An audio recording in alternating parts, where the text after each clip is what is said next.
Greetings and thank you for joining me on the Victory Independence channel. I just wanted to make a quick comment on the CNN article that's talking about these strategic defaults. Some people, average person underwater by nearly $140,000.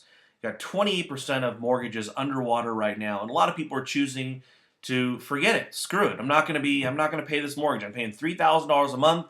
I'll go live down the street and pay $1,200 a month. You know what? Good for them.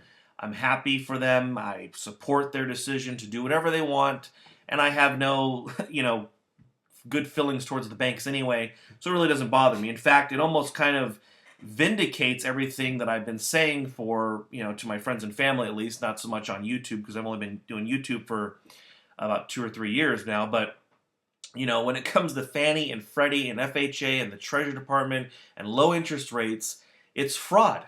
And this is the result of all the fraud. A disastrous housing market where people are now just deciding to just screw it. I'm not going to pay the mortgage. I'm just going to live in the house for free. And the government probably doesn't care because really the Keynesians are looking at it right now and going, oh my gosh, this actually is a great stimulus. People aren't paying their mortgages. Don't worry, the banks will be okay because the Fed will keep them happy and they can just get free money from the Fed and then buy the treasuries. But they're looking at it, the people are going to Chili's and spending the money that they would have paid on their mortgage. So, and they're living in the house for free. The one thing I do have a problem with this, and this part annoys the hell out of me, and so many people disagree with me, I don't even know why I bring it up anymore, but I gotta say it, and I'm gonna say it in the rudest possible way. Okay, so this lady Lynn in this CNN article, she buys a home for $135,000 in 1998. That's her mortgage, $135,000, Tampa, Florida, waterfront property. Good for you, Lynn. You made a great decision. Enjoy your home.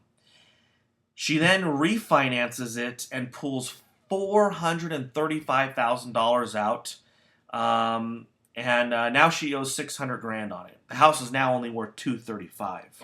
Her comment to her making massively poor decisions and obviously spending $435,000. She's saying she spent it on a business. Come on, let's be real, Lynn. You really spent $435,000 on a business. Living in this foreclosure limbo is hell. I'm sorry, but you guys who refinanced your mortgages and now you're in debt to your eyeballs, but you know what? You bought the boat, you went to Disney World, you did all kinds of great things with this injection of hundreds of thousands of dollars into your life. Please do not play. I'm fine with you defaulting. I don't care. Screw the bank. But please, please, save yourself the trouble of looking like an idiot by not pretending you're the victim. By not running around going, this is just hell living in this foreclosure limbo. Seriously, come on. Don't be an asshole. The fact is you took all the money, you blew it, you pissed it away, and now you're living the consequences of your decisions. You're living the consequences of borrowing from the future, and you enjoyed it all then. In 2006, it was fine. It wasn't a limbo hell because you were going to Roost Chris or wherever you wanted to eat at, and you were going on vacations and buying whatever you needed and living a great life, going out to eat 3-4 times a week because you refinanced and the house was going up, up, up, up, up. What a great investment. And now you're going to bitch that, you don't have the money to pay it back and you're in foreclosure and your credit score is ruined. Well, first of all, I hope people through this process will change their ideology on home ownership. If you're going to own a home, own it. Have a plan to own it. Screw the 30-year mortgage that is a government scheme that they came up with, just like FHA and Fannie and Freddie. And, do you really want, if you have to get a loan and the government's your co-signer, you shouldn't be getting the loan. Because honestly, not only are you buying something that you really truly can't afford, but what you're doing is you're inflating the price for everybody who can afford to own a home. If we would just allow the market to actually bring prices down to where a willing buyer can afford to pay something to a willing seller, we would actually have a reasonable housing market based on the lumber, based on the land, the location, not based on, oh, don't worry about it, the government's got low interest rates and they'll loan me all the money. Okay, that's where the main source of housing price inflation comes from, is government intervention. You know what?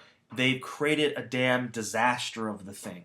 So I hope people, I know it sucks for current homeowners. I'm one of them. So of course, but to be honest, I hate to say it, I don't even think about the price. I don't care if I'm upside down or I'm not upside down, but I don't care if my house goes down in value because it's my home. I plan on living here for decades. Um, and I think if people had that mindset where this is my home, this is where I live, I think people would not put themselves in a situation where they're constantly getting themselves into these 30-year loans. I mean, think about that. It's a crazy loan. It's a long-term loan. Um, and most people end up, moving anyway and getting themselves into another one. So anyway, I guess the moral of the story is, I guess a lot of people are probably going to say I'm mean spirited, but look, if you refinanced and you lived a great life and blah blah blah during the boom years, please don't bitch. And you guys who've convinced yourself, I know some people, you get these Boca Raton attorneys in Florida, and they tell you you're a victim and you've been defrauded by the bank because you signed all the disclosures, you signed the loan docs, and now you're just the victim of fraud. I'm sorry, you're not the victim of fraud. You signed the paperwork when it said it was going to do this or the loan was going to adjust.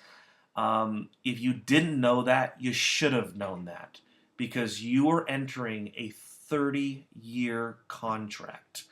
And if you didn't appreciate and respect a 30-year contract, then you are now going to learn the consequences of having a foreclosure or going through the process of losing a home. But I hate to say it, and this is, again, I'm going to be so mean to say this. It was never your home anyway. You were renting it from the bank, because let's be real. You were going to do a 30-year mortgage, and then you were going to sell it in a few years when it went up, and you were going to do another 30-year mortgage. And these people who refinance, if it was really your home, and you refinanced it to buy a boat and buy a car and to pay off credit card debt, which credit card debt you could have been paying off restaurant bills. I mean, really, did you ever even treat it as your home? Thank you for joining the meanest channel on YouTube. I can't wait to read the comments.